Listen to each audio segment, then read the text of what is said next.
So, yeah, అందరికీ నమస్కారం. I'm saying good evening because I'm still stuck in last evening. We don't want to live there forever. Yeah, it's an incredible night, and I should thank the people, Chris and Grant and Josh, everyone who made it incredible, not just the film. And I think I must agree with Charlie that t-shirt throwing is the best part of it. I was expecting some thumbnail so we could shoot. That was fantastic. Thank you, Josh. Really, I said this many times. I never thought I could appeal to Western sensibilities, but if there was one film in my list of films which I thought would really has the capacity to go across, it was EEGA. I guess looks like most of you has already seen it. Yeah. Yeah. So it was the craziest idea, but it felt.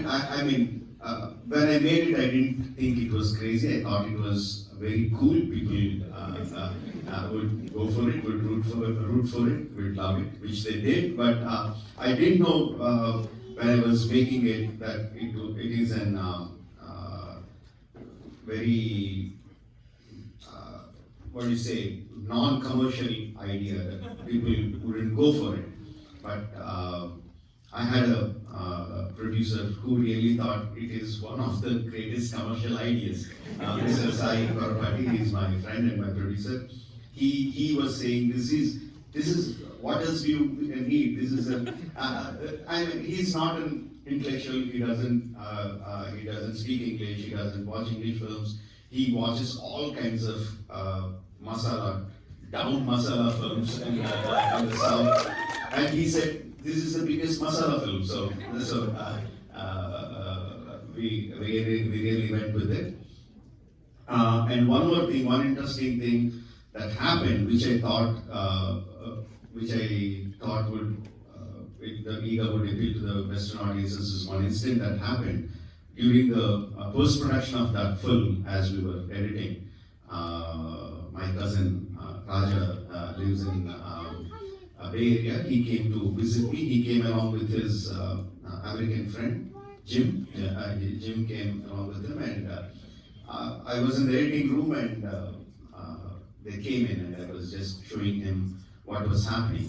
And there was a lot of dialogue happening in Telugu on the monitor, and Raja was trying to translate what was happening, the dialogue from Telugu to English.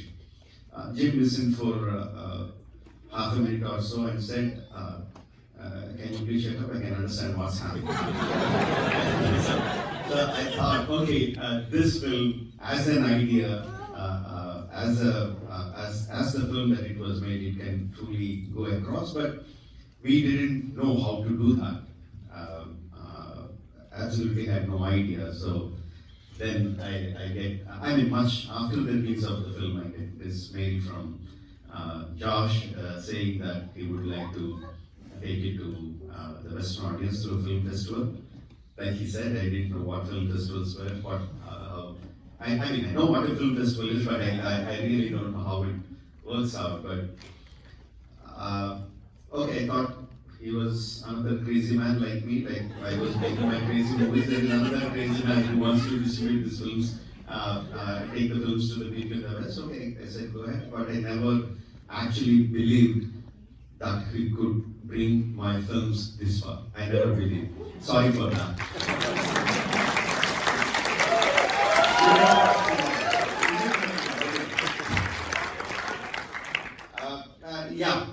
I think we have a great Q&A at the end of the Baahubali 1 and the end of Baahubali 2. So EEGA, is my first crossover film in the sense not to the West, but from my Telugu speaking home states itself. Up until then, we Telugus never believed our films could cross the border of our state. I strongly believed Malvira, my previous film, could do that. But unfortunately, at that time, my producer didn't think so, so we had to release only in the Telugu states. But like I said, my producer for my EEGA, Sai Korapati, he said this is a masala film, we have to take it across. So that's the first time I went the borders, beyond the borders of our Telugu states, into Tamil Nadu, into Karnataka, into Kerala, and it was successful in all the other states.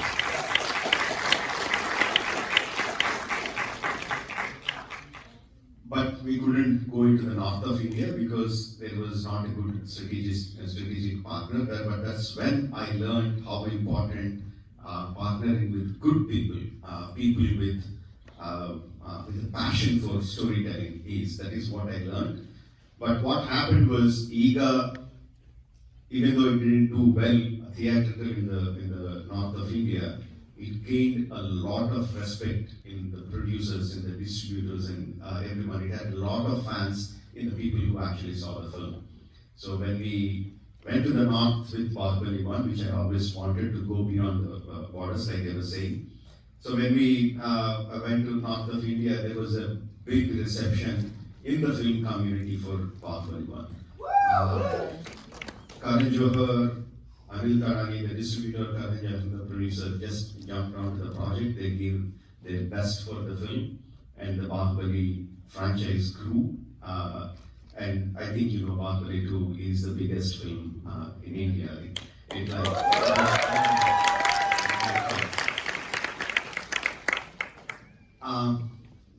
Then came RRR. I think today it is about EEGA, Baahubali 1 and Baahubali 2. In my whole list of films, obviously all are my films, I love them all, but the most favorite is EEGA.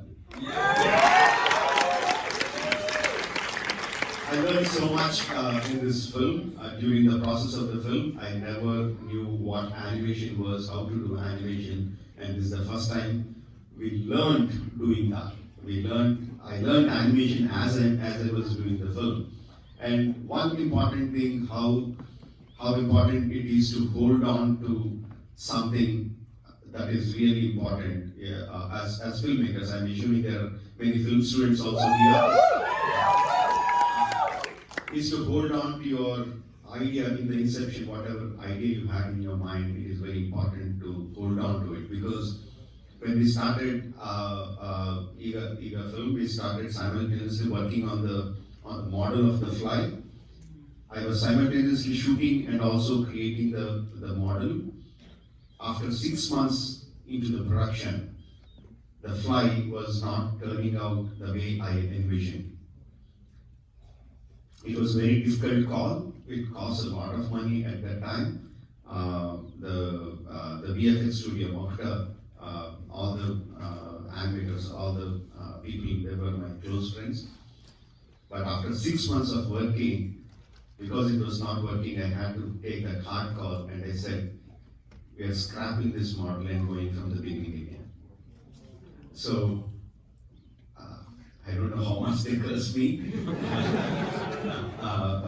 but there was Pete, the head of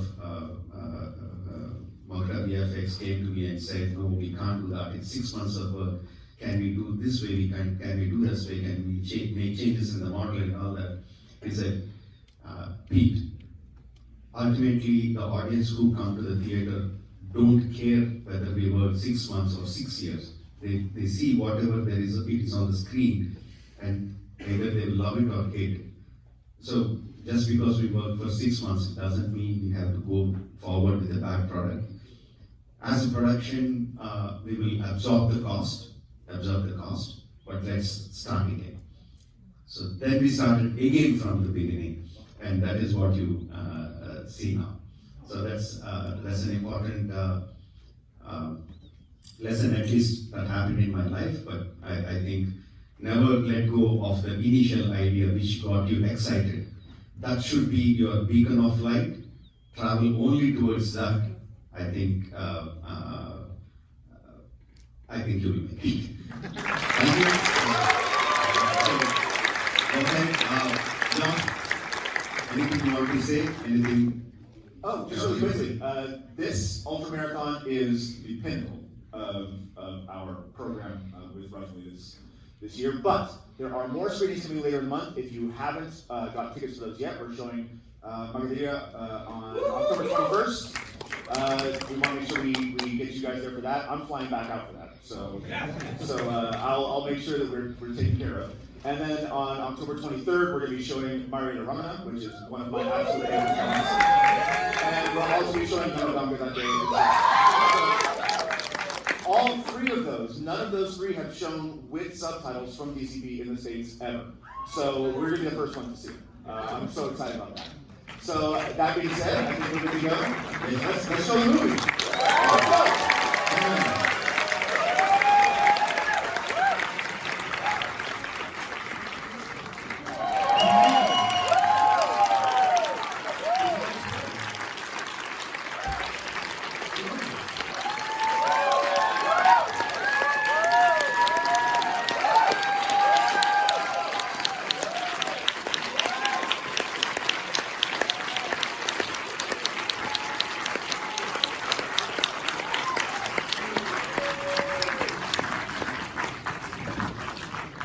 So my first question is not to you, it's to them. Yay! So who's been here for 9 hours?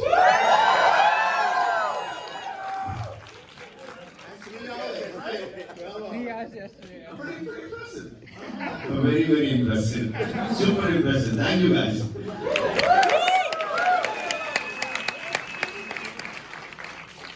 So I'll keep my piece short because we have a lot of people here who has questions. Like a lot of us have questions. So we'll get to you.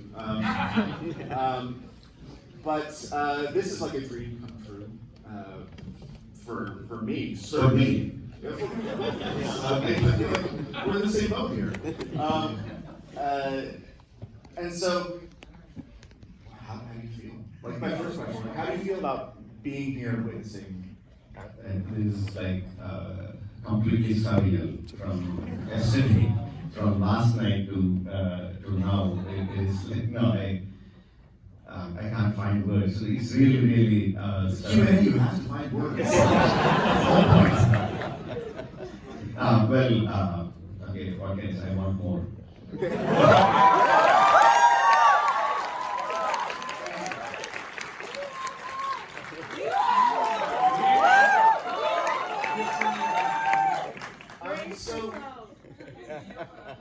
So, as I was mentioning before we started the screenings, this was my first time seeing EEGA on the big screen with proper English subtitles. We'd seen it at home or whatever, and having seen it in the theater in its initial run without subtitles, it was just an incredible experience to see this many people. I saw it, on day one with the Telugu audience in Dallas, and they were all they knew what they were coming into, right? This crowd did not. And so, most of you hadn't seen it. Who had seen EEGA coming in? A decent number, right? But that's still less than half, right? So, witnessing that, and that's the guys in the back. So, first of all, I want to acknowledge who else is here with Rajamouli. Filmmaking is a collaborative practice, right? It's a lot of team members. So we do have Rajamouli, who does the costumes for. We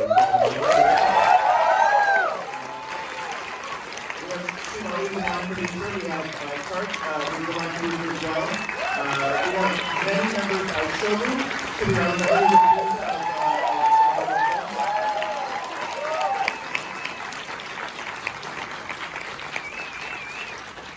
But what was funny is we were watching EEGA together. I was way in the back with us or whatever, and they told me outside that I was the most excited person in the room. And it's because, I've seen this movie so many times, and it's not just the joy of watching all of the most insane, awesome things happen. It's the joy of watching it with all of you guys out here. You have the same experience. So that's just, it's amazing. So one of the things that I really, really, truly love about your films, and just having watched, finished Baahubali 2 now, is the fact that you're able to, there are no loose ends in a Rajamouli film. Anything that is set up pays off. Every single thing. And so how important is that in the writing process? Okay, it's very important. The way I work is like I have the high points, and there is a path that is leading to the high point. So in this path, I try to make it as interesting as possible. So I create those small nuggets or whatever. And in that process, I try to connect these nuggets to the bigger high points that comes later. It's a kind of writing process that we develop over the years. So I love it a lot, but I think there is one loose end in Baahubali 2, which says as the whole decade goes off, so a small kid asks, so Mahendra Bahubali's son will become the next king, right? He said, because Bahubali's son has become the king, so then the king's son will become the son, and the priest answers, how do I know? It is the Lord Shiva who decides the thing, so that's a kind of thing which is saying that there is more to the story.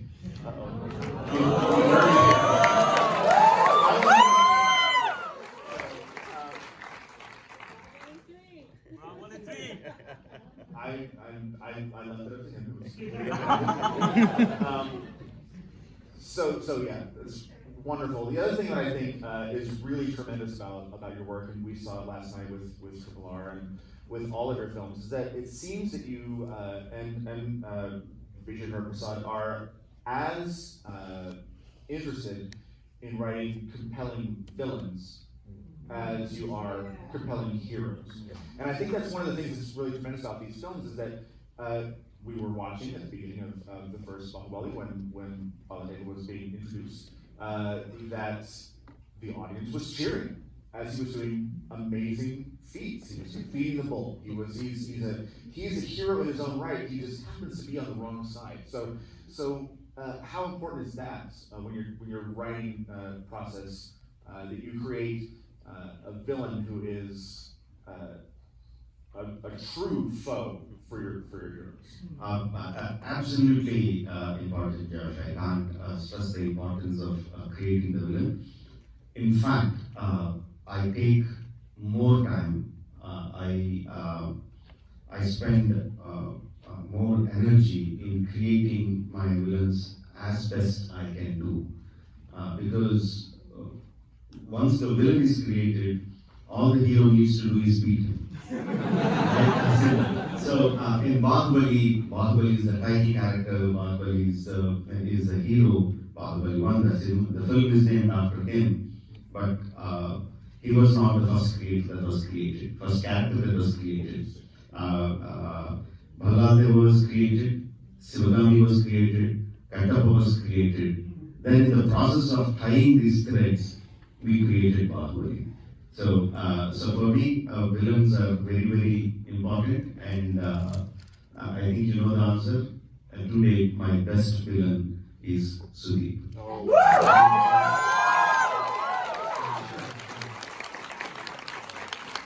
Coming to almost because I also don't see, like you're saying, Baladev as a complete villain. He's opposite to hero, not hello. Uh-oh. We do something? It's both of us. Damn! No, I'm dead serious. There's a red light here. Speak loudly. Okay, sorry. Yeah, that's the point. I can do that. We can talk? Yeah. Until we get it fixed. Sure. Okay, so also that because Ballal Deva is not like a real villain, he is like an opponent to Baahubali, but Sudeep in EEGA is a real. No, we're live. Okay. Oh. Hello? Okay. I was ready. Okay, so Ballal Deva was the Sudeep was the kind of villain that you really want to kill that guy. Today morning, yesterday RRR we all enjoyed because the reception was like totally crazy. Even I came here, Baahubali 2, I couldn't watch Baahubali 1, Baahubali 2, I was watching with the audience. It was exhilarating because I was watching with the audience, I was watching the reactions. But when I sat in the morning after I introduced EEGA and I was sitting at the back, I wanted to watch the film. Forget the audience, whether they are here or not, I wanted to watch the film. It has been some time before. I think the last time I watched EEGA was almost 7 years back or something. So just sitting there and watching, I really didn't want to go. But this guy said I had some meeting, I wanted to kill him. And then after the meeting was over, the film was also over here, and he comes back to me and says, we all cried in the theater after watching the reception, you should have been there. Then I really wanted to kill him. So, yeah, it's amazing. The villain characters, of course, today he's the villain, but generally villain characters are the way to go forward for me. Well, and with EEGA especially, like it's, Sudeep is such a tremendous performer. And the fact that not only is he's essentially the lead, like, Nani is there and he's great, and Samantha's there and she's great, but Nani's gone after half an hour or whatever. And so you have that performer who's not, if you didn't know, not a native Telugu performer, he's from Karnataka. And he's acting against nothing. It's all CG that he's acting against, and he puts in such a great performance in that film. It's absolutely wonderful. Coming to that point, one thing I want to say about acting without having a character in front, which is not actually difficult for the actors because all the time the actors are in their own kind of space. Suppose there is a two-shot, we both are talking and I can talk to you, but if I want to put a camera here and take my close-up, then I'm not talking to you. I have to imagine you in my mind because all I can see is a cameraman, camera, all the people holding cutters or lights around that. I don't see you. So still I have to act. But the actors have understood how to do that. But in EEGA, there is no actor, there is just a fly, and the fly is also not there. And I will be saying the fly will be doing this kind of stuff for you, and you have to act to that. Now imagine you had to act to a fly that is flying around in a path that I imagine it to fly, not what you are imagining. So that makes it even more difficult. And I think Sudeep really has to have some kind of power to look into the director's mind and understand what I see. He did a fantastic job. Yeah.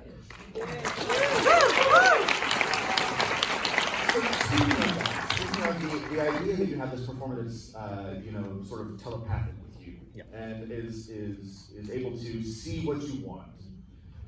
You don't have to communicate that just to him. Like it has to be communicated to the entire crew. Yeah. And specifically, you've got Santha Kumar, your cinematographer, who does incredible work. And with EEGA, having watched it, I haven't watched it in a few years either. And so having watched it again today, I hadn't necessarily forgotten, but it's just coming back to me, all the wild things you have him do. Especially the first few sequences, once we have Nani as a fly. So how did you sort of conceptualize all of the birth of the fly, the bubbles? The bubbles are incredible. That scene of bubbles, the tennis ball, the shoes, all that stuff. How do you communicate that to your crew to have them be able to create what you're thinking?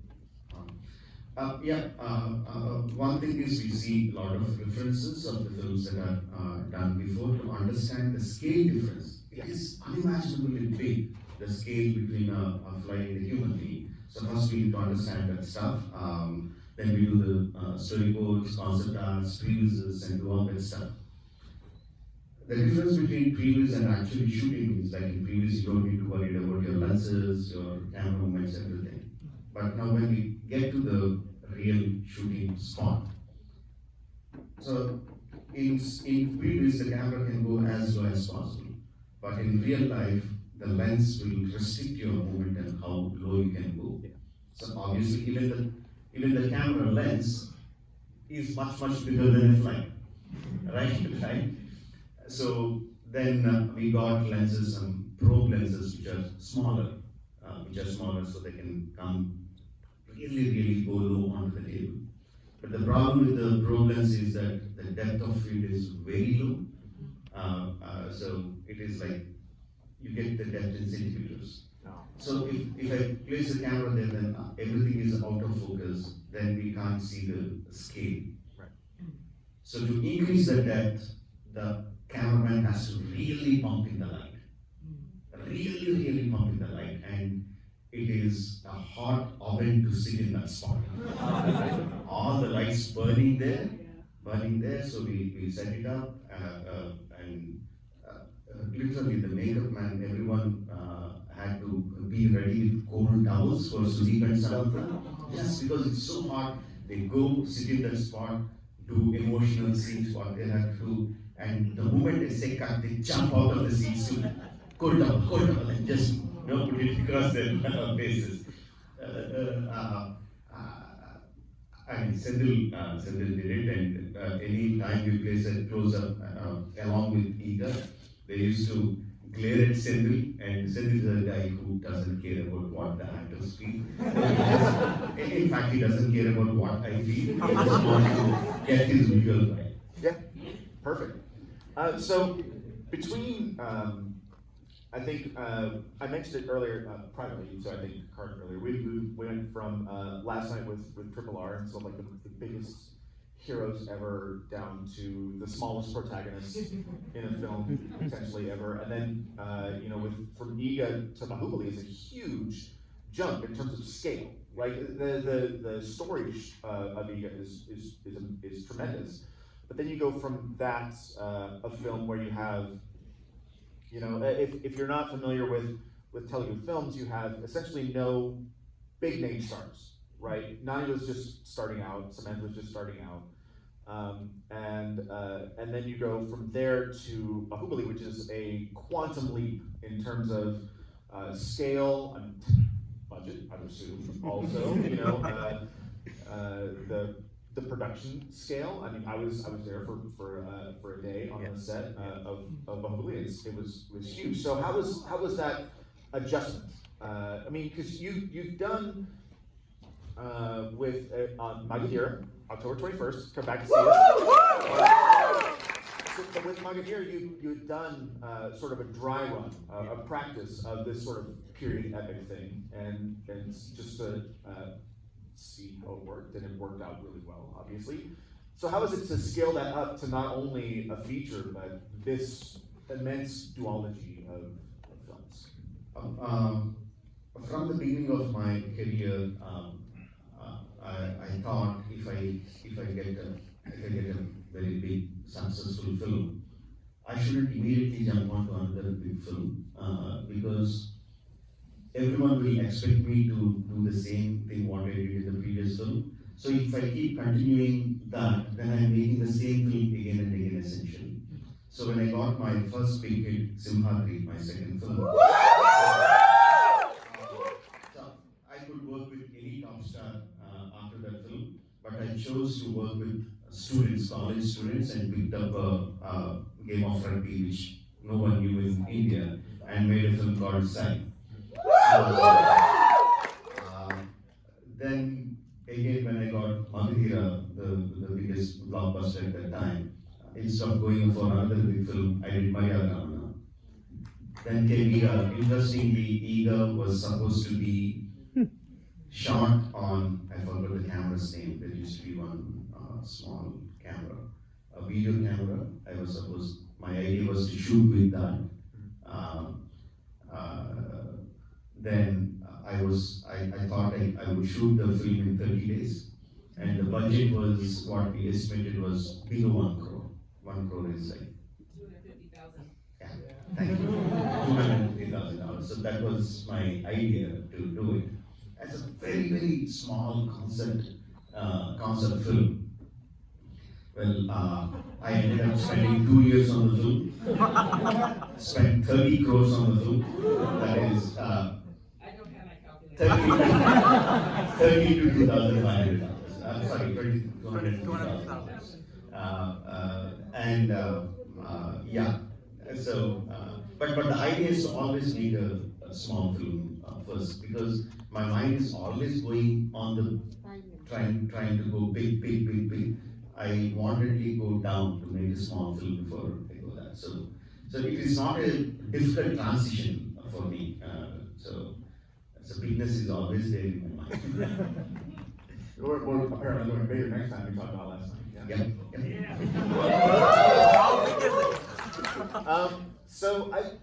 We have people here. They want to ask questions, right? Yes, Let's ask questions. question. Okay, The lady who can be first. Hi, sorry, I should probably stand so you can hear me better. Can you guys hear me? Yes! I just want to say, one, you owe us, because you got us addicted with RRR, so you owe us. And know that you have a fan base here that is not just Indians. It is a growing fan base that loves you, and all you need is capital and distribution. Please don't forget us on your next project of going across Africa, right? No way I can forget the kind of love and support you showed to my community.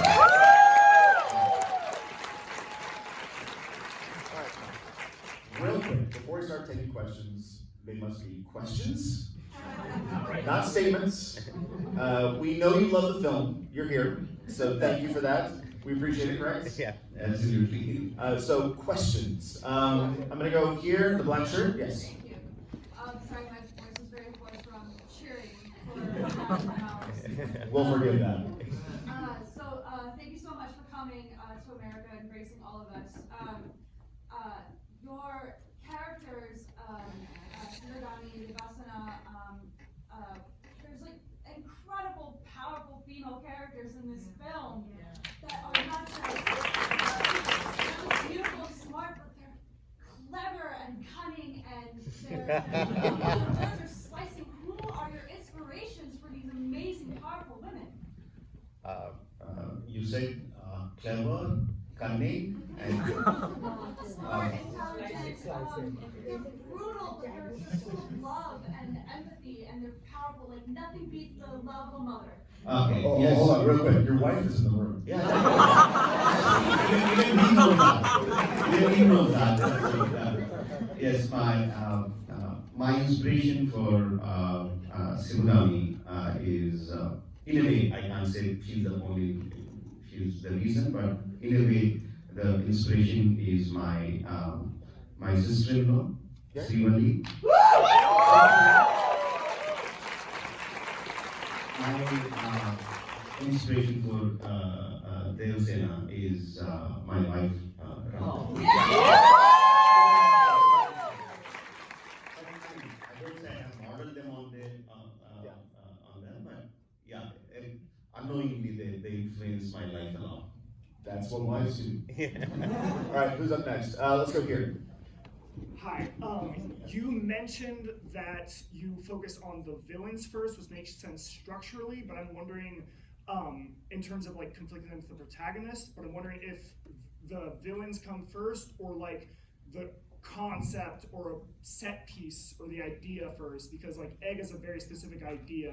Did you come up with the villain for that first, or the just concept of the reincarnated fly first? For each film it is different. For EEGA, obviously it's a concept. It's a concept, but in the concept itself, there is a villain. The concept of EEGA is like, there is a nice boy who gets killed by a villain, and the boy is reborn as a fly, and the fly wants to take revenge on the villain. So the concept itself, the villain is there.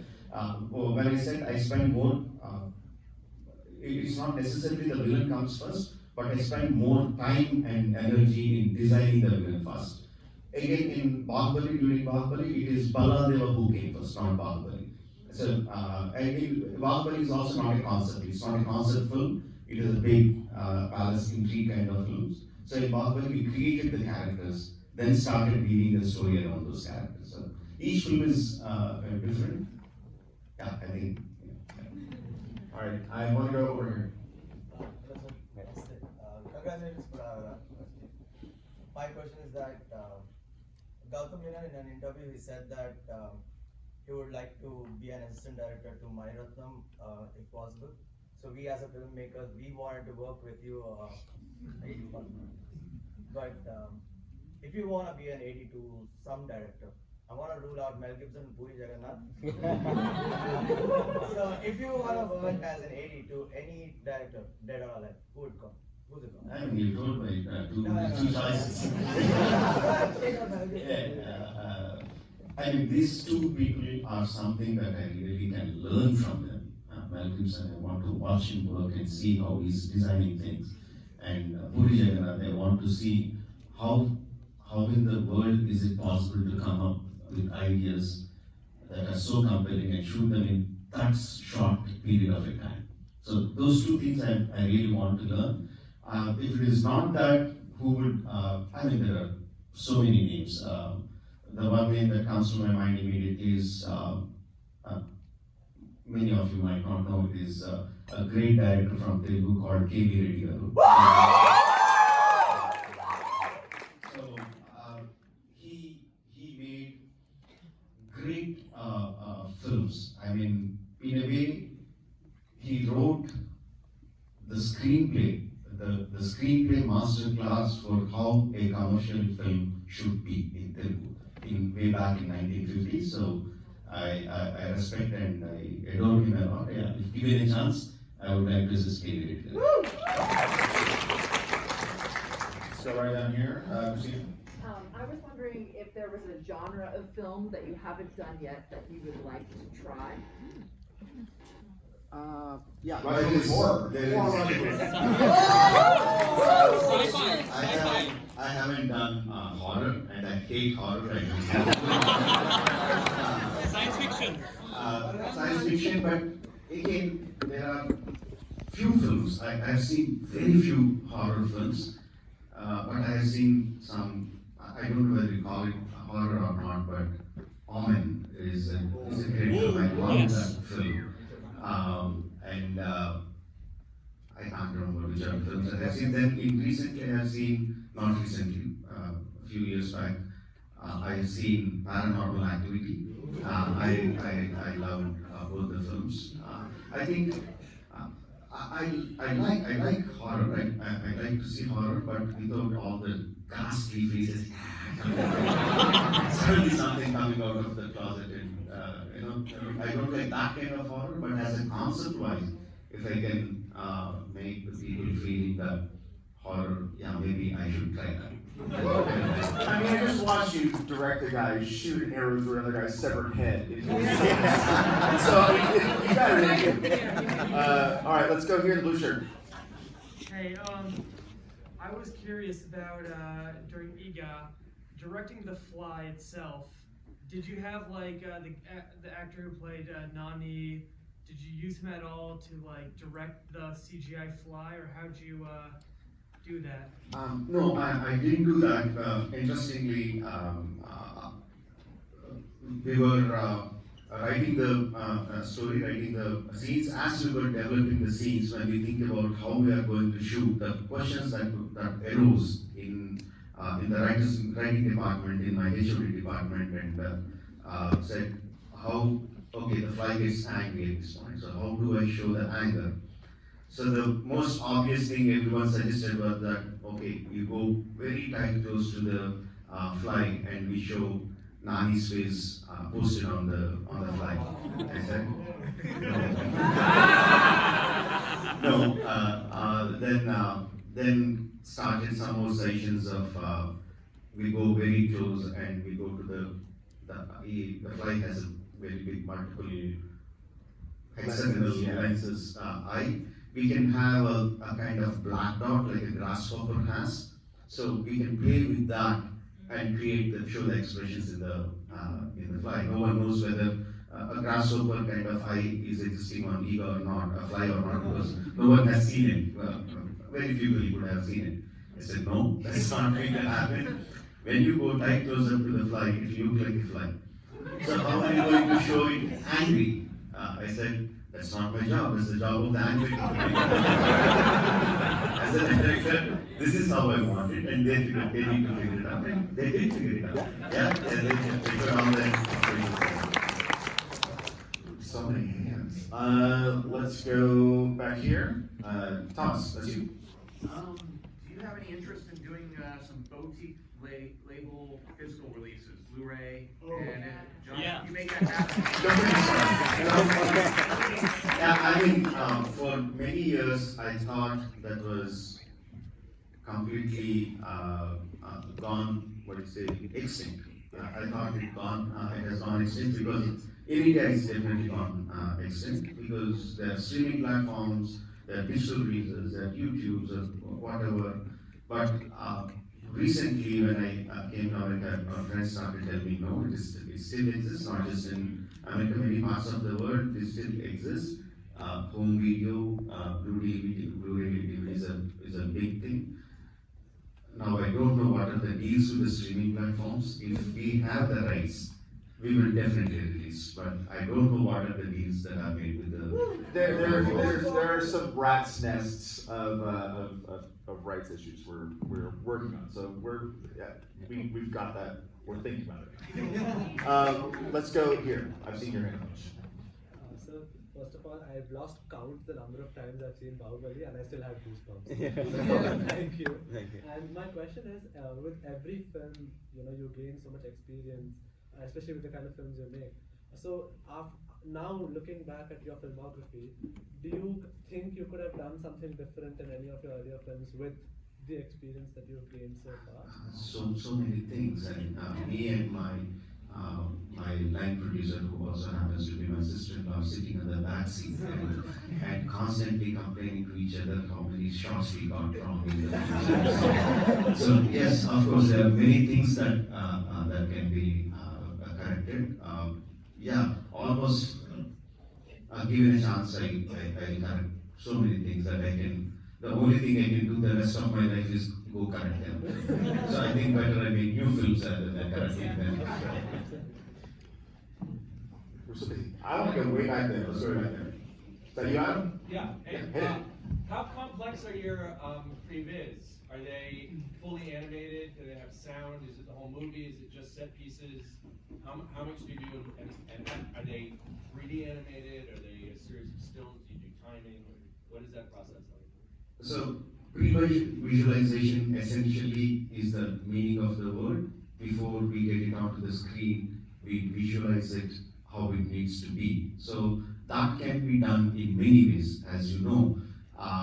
We do a lot of pre-vis. Sometimes it's concept art, sometimes it's storyboards, sometimes it's animated storyboards, sometimes it's pre-vis. Pre-vis usually is not a very low poly mode, but at the same time it's not very high quality also. It is just enough to for everyone to understand what is the kind of lens, what is background, what is the actor doing, to understand that. We do a lot of stunt viz, especially when it comes to the action sequences. We get our stuntmen to perform the whole stunt sequence. Not one shot will be shot without doing on the stunt viz first. So, and most interestingly is that if it's a simple scene, even if it's a simple scene, I will make my ADs act the scene and place my camera, shoot it. So that's also pre-visualization. We are pre-visualization. So I think we have made the film at least 99% completely on previs before it's actually shot. At the complexity of previs, I think just 1 or 2 episodes just to get the hang of it. We go for the high-end previs. On YouTube, you can find the high-end previs we have done for beams, introduction, when the tiger chase. That's the extent of high-end previews we go for, but we do that for very few scenes, not all of them. Yeah. I want to go in the back. Let's see. I got way back there. It's your shirt? That's you. Hey. The music in your film, sorry, I'm hoarse from chewing. We'll allow it. The music in your film is incredible. When does the scoring get involved? Is that all later, or are you building sequences to match some of the themes that you get early on? Again, I think it looks like all you guys know everything about me and my films, but for people who don't know, the music director of all my films happens to be my elder brother,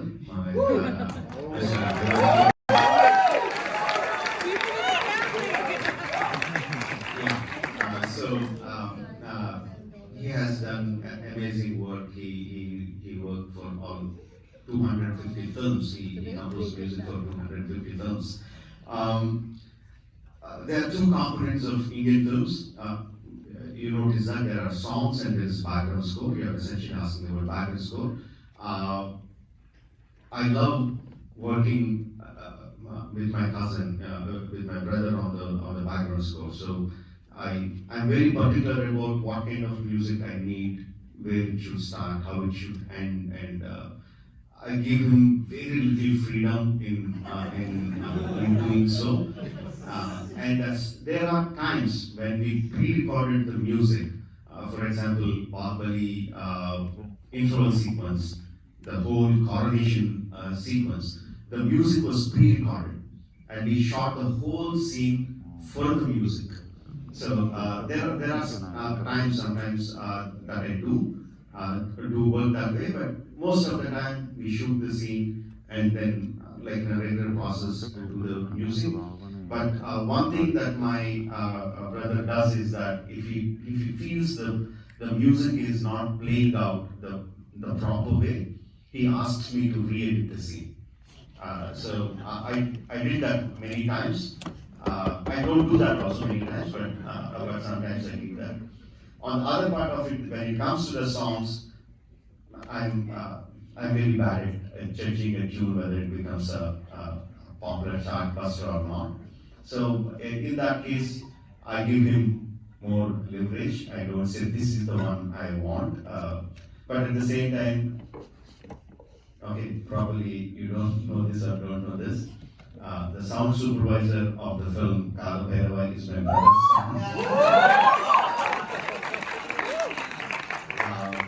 son. And Kartikeya, Kalbhairava, the children in the family, they help me a lot in selecting the tune that is right for that particular situation.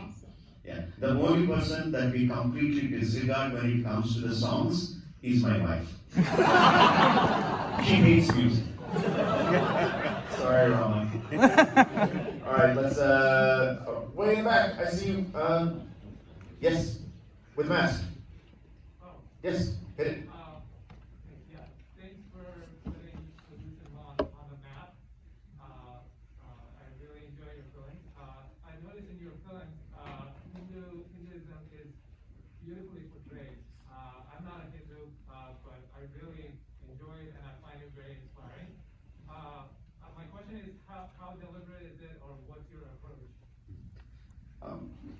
There are two things. Many people think Hinduism is a religion. It is in the present context, but before Hinduism, the religion, there existed Hinduism, the dharma. How do I say it? Philosophy. It is a way of life. It is a philosophy. So, if you take the religion, I am also not a Hindu. So, if you take the dharma, I am very much Hindu. So when I portray in the film, what I'm portraying is actually a way of life that existed for many centuries or eons behind. So I try to portray that. If you see RRR, when Ramcharan, after he turns into almost before you see him in that same period, he utters a Sanskrit verse. No, Karmanyavadika Semaharishu Kadachana is a Sanskrit sloka from Bhagavad Gita. You can look at it as it is Lord Krishna has told Arjuna, so it is Hindu religion verse. But if you look at the meaning of it, the meaning of that is what's being taught for Indians, irrespective of their caste, where they're born, how to live their life, not look at the result of what you do, but looking at the effort that you put in. No, that is what Hindu Dharma says. So I am a follower of Hindu Dharma. All right, we are getting to the wave, so we have one question left. You guys are really, really good. Oh, you all think you have really great questions. Of course you do. All right, we'll go to Houston again. Sure. Make it good. Make it good.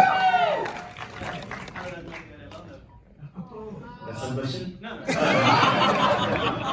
I specifically said no statements. No, that's the question. He asked me how am I doing? Okay. So, basically, I thought there won't be much people since 2016 movie. I thought I can have 3-4 questions, but I don't have that space. So I picked one good question, which I think that's a good question. So it's not uncommon in our Indian films to show our heroes like superheroes who can do like superhero things, right? So when the movie is hit, nobody talks about or nobody trolls anything about it. When the movie fails, everybody starts trolling about it. So how do you take a call on that? How do you make your judgment call? How far or what extent you can go to show your hero with all the superpowers, what he can do, like jumping from 100 feet, 200 feet, or pulling up the cranes and all that? I mean, Baahubali 1, in the beginning, I have seen the hero who is trying to climb the waterfall, and he's been failing multiple times.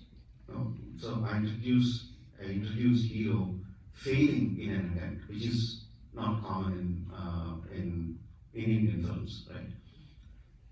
But after some time, you see him succeeding.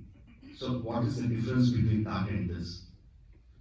He had the practice and he trained and he trained how to do it. No, he didn't train, right? He was the same. But only this time he's charged by an emotion called love. So where a human being is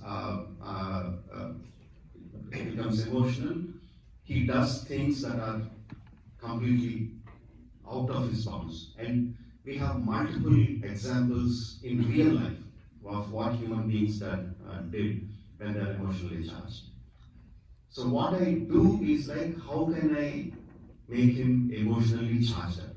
So that is what I worry about, not the reception. Karmanyavadika.